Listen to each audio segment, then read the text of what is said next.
ছোট বাচ্চা নিয়ে সংসারের কাজকর্মের পাশাপাশি ছাদে ছাদ বাগান করে আলহামদুলিল্লাহ আজ আমি সফল।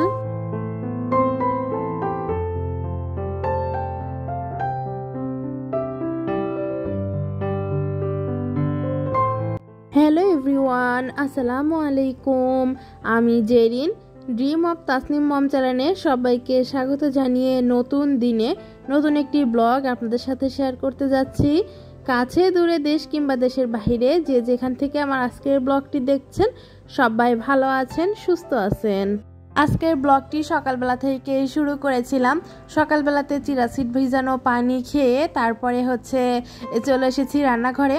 কয়েকদিন বাড়িতে গিয়ে বেশ পরিমাণে আবারও ওজন বেড়ে গিয়েছে।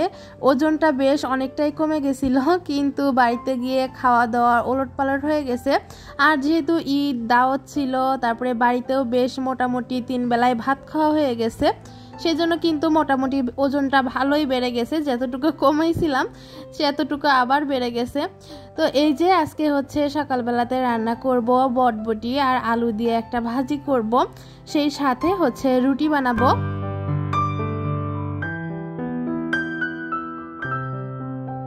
তরকারিগুলো ধুয়ে নিয়ে কড়াই গরম করে এখন পরিমাণ মতো তেল দিয়ে ভাজিটা করে নিব।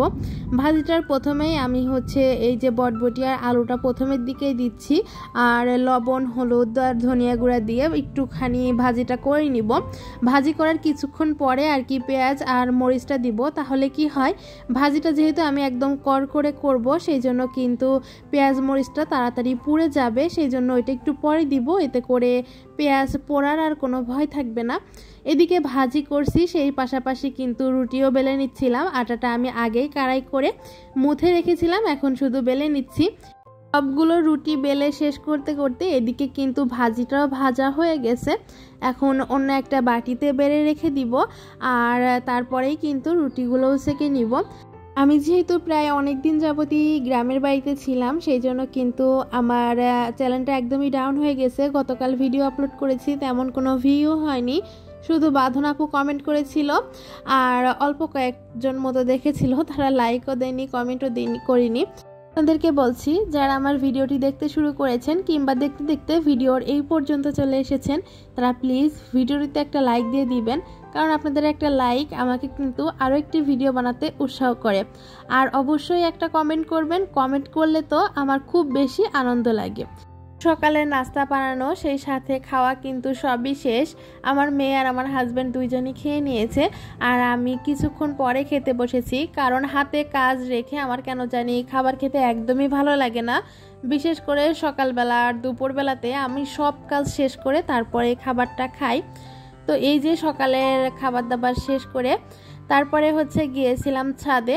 আজকে দুপুরবেলাতে রান্না বান্না তেমন একটা নেই। গতকাল ওই যে গরুর ভুঁড়ি রান্না করেছিলাম, তো সেটাই অল্প একটু আছে ফ্রিজে, সেই সাথে একটা ভর্তা ভাত করে নিব, হয়ে যাবে। একবারে ভাবছি রাত্রে রান্না করব।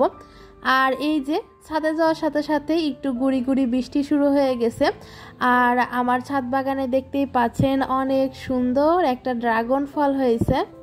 একটা বললে ভুল হবে, বেশ অনেকগুলাই হয়েছে। গ্রামের বাড়িতে যাওয়ার আগে কিন্তু ড্রাগনের ফুলগুলো আপনাদেরকে দেখিয়েছিলাম, আর এই যে গ্রামের বাড়ি থেকে এসে এখন পাকা ড্রাগন ফল গাছ থেকে তুলে নিলাম। ছাদে যে শুধু ড্রাগন ফলই হয়েছে তাই নয়, ছাদে কিন্তু আমার 2টা লেবু গাছ আছে, আর অনেক পরিমাণে লেবু ধরেছে। সেই সাথে কলমি শাক আর সরিষা শাক তুলেছিলাম, কিছু করলা, লেবু, আর এই যে একটা ড্রাগন ফল তুলেছিলাম। ছাদ বাগানটা আসলে ভিডিও করতে পারিনি, কারণ বৃষ্টি নেমে গেছিলো, আর বৃষ্টির মধ্যে ভিজে ভিজে আমি এইগুলো তুলেছিলাম। শুধু ড্রাগন ফল তোলাটাই আপনাদের সাথে শেয়ার করেছি। আর এই যে বাসায় এসে এখন ড্রাগন ফলটাও কিন্তু কেটে নিচ্ছি, আর এই ড্রাগন ফলটা কিন্তু খুবই মিষ্টি ছিল।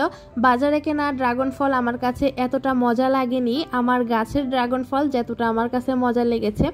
ছোট বাচ্চা নিয়ে সংসারে কাজকর্মের পাশাপাশি কিন্তু আমি আমার ছাদ বাগানে বেশ মোটামুটি ভালোই সবজি গাছ, ফলের গাছ লাগিয়েছি। এই জন্য কিন্তু আমাকে তেমন একটা সবজিও কিনতে হয় না।